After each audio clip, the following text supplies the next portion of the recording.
Minha diretoria caiu o Mano Menezes dentro daquilo que a gente já imaginava, dentro do previsto, dentro do contexto do futebol brasileiro, de como as coisas funcionam, como a banda toca aqui. Todo mundo sabia que a chance disso acontecer era muito grande, mas aqui vai uma série de argumentos que colocam isso muito mais em dúvida em relação à diretoria do que em relação ao Mano Menezes. Antes disso, botei esse bonezinho aqui para lembrar você de você pegar seus 500 de bônus aqui na Superbet, hein?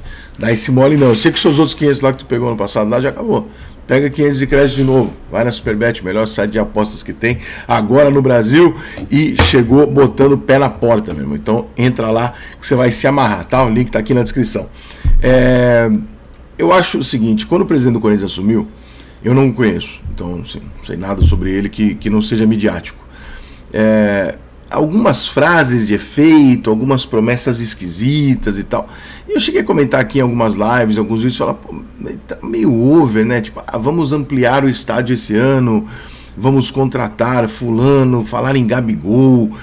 E na mesma semana fala, não, mas a situação financeira era muito pior do que eu imaginava. E esse patrocínio também é muito esquisito, esse patrocínio milionário e tal. Uma empresa que, porra, não tem nem capital para isso na teoria. Então, assim, tomara que pague, mas é uma coisa meio, né? Tudo meio obscuro, tudo muito esquisito, né? E aí começa com as bravatas com o papo. A primeira coisa que você faz é o seguinte, bom, quem vai ser o meu treinador pelos próximos 2 anos? Vai ser o Mano Menezes. Eu gostamos do trabalho do Mano Menezes, vamos começar a temporada com o Mano Menezes. Aí você vai lá e 4, 5 jogos do Campeonato Paulista, você desmonta o pouco que tinha do time do ano passado, você desmonta, você tira o Renato, você tira Gil, você tira Juliano, você tira o Fábio Santos Parra e tal, você perde uma boa base daquele time. Começa o ano seguinte, 4, 5 jogos, a culpa é do treinador. Não precisa ser gênio para saber que a culpa não é do treinador. Eu estou aqui defendendo que o Mano está fazendo ou não um grande trabalho, não é isso. Obviamente que os resultados mostram que não está dando certo. Mas você colocar nas costas, primeiro você desconfiar daquilo que você mesmo planejou. Porque se em 5 jogos você muda de ideia de um projeto que você fez até o final de 2025, ou você não tinha projeto nenhum, ou você tinha que ter trocado antes, ou você não tem convicção nenhuma naquilo que você estava fazendo. Porque não faz muito sentido. Você vai trocar o cara lá em maio. Pô, tudo bem, não tá andando agora. Pô, 5 rodadas de Campeonato Paulista. Bom, calma lá, vai. Tu não queria o Mano, é isso. Então, trocar esse treinador em dezembro, pô. Começa o ano com o treinador que você queria. Porque não faz muito sentido. No meio dessa bravatolândia, porque já virou um festival de bravatas ali, né? E tem aquele vídeo ali também, o presidente do Corinthians fala, se passar pra semifinal, porra, aí ninguém segura. Tá usando aquele fator Corinthians, né? Que existe, o que ele falou existe. Que realmente quando o Corinthians chega as coisas mudam e tal, mas ali convencendo o torcedor organizado, etc, etc. Essa soma de bravatas vai criando muito mais no torcedor uma imagem Vicente Matheus do que a imagem de um novo gestor. E o futebol de hoje não permitiria, infelizmente até em alguns pontos, um Vicente Matheus. Então, essa imagem do Corinthians de...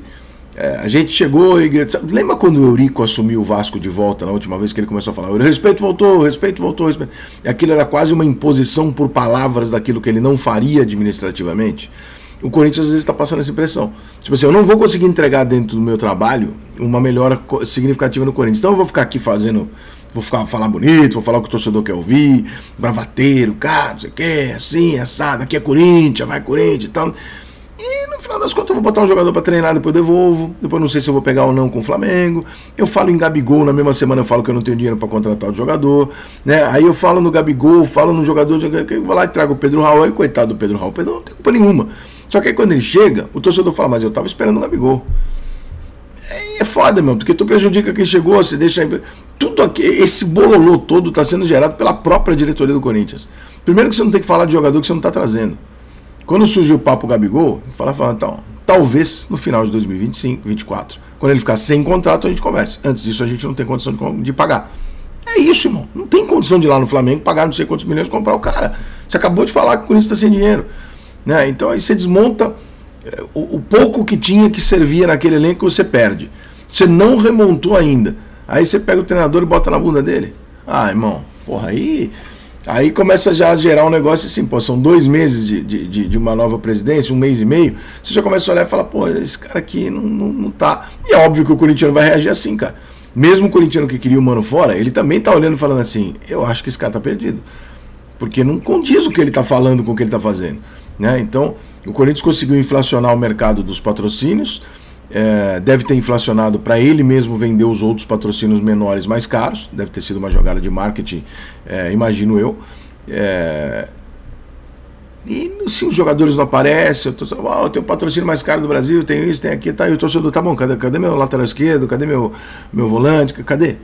Ah, não, vamos ver, a coisa vai andando, os jogadores não chegam, a montagem do elenco demora. O Corinthians, como eu disse aqui em janeiro, Corinthians, Vasco e Grêmio eram os 3 times que mais precisavam contratar desses grandes que disputam algo, né, na temporada. Os jogadores não vêm, o Corinthians não se mexe nesse sentido. Quando se mexe, é alguma bravata midiática, tipo ficar em cortina de fumaça com o Gabigol durante semanas, e aí o torcedor se sente palhaço. Aí o torcedor fica puto. Porque quando vai lá, perde o jogo do Novo Horizontino, do São Paulo, não sei o que, demite o treinador. Porra, mas é muito fácil ser dirigente assim, cara. É muito fácil.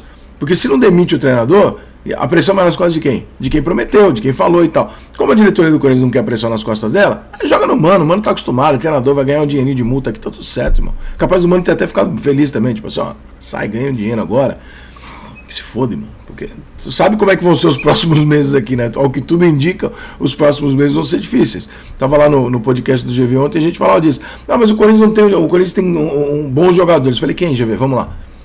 O Yuri Alberto é bom jogador, o Pedro Raul é bom jogador, mas um dos dois precisa vingar. Os dois não vêm de recentes momentos muito confiantes. Mas um dos dois pode vingar porque são 2 bons jogadores. O Romero é um grande jogador? Não é. O Rojas eu acho que é um grande jogador. Acho que tem potencial para virar, pelo menos tecnicamente. Tem um zagueiro ali que é bom.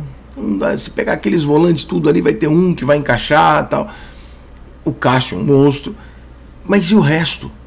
Não tem, irmão. É aposta em garoto e jogador mediano. E com o jogador mediano aposta em garoto, você não pode chegar pro treinador e esperar que ele vai fazer alguma coisa, porque ele não vai fazer, né? A não ser que ele seja um mágico e que o Corinthians tenha um Neymar lá no meio dessa molecada e a gente não saiba. Então, cara, achei razoavelmente covarde, entre aspas, a demissão. Achei que tudo que o presidente do Corinthians está falando até agora, ele está piorando a imagem dele dia após dia. Ele está passando uma coisa que é pior do que incompetência. É a falta de credibilidade. Que é o cara olhar e falar assim, não é que eu estou acreditando na tua competência, eu não estou acreditando na tua palavra. Porque tá a impressão que você está falando as coisas e que você está fazendo as coisas como um jogo para o torcedor do Corinthians comprar teu barulho. Não vai comprar, irmão, porque na hora que não aparecer, na hora que a bola não entrar, na hora que o teu time chegar lá e não for competitivo, não vai aparecer. A 777 acabou de cometer o mesmo erro no Vasco. Chegou aqui e prometeu um time igual ao do Flamengo. No ano seguinte entregou um time melhor, mas não igual ao do Flamengo, melhor do que o que ele tinha. O torcedor do Vasco odeia 777, porque prometeu uma coisa que não entregou. Então assim, ou não promete, né? Mais trabalho, menos fala, né? Agora o Mano caiu. Se continuar, vai fazer o quê? Derrubar o próximo treinador? Porque uma hora o torcedor vai perceber que tem alguma coisa errada aí administrativamente mais forte do que a administração de campo.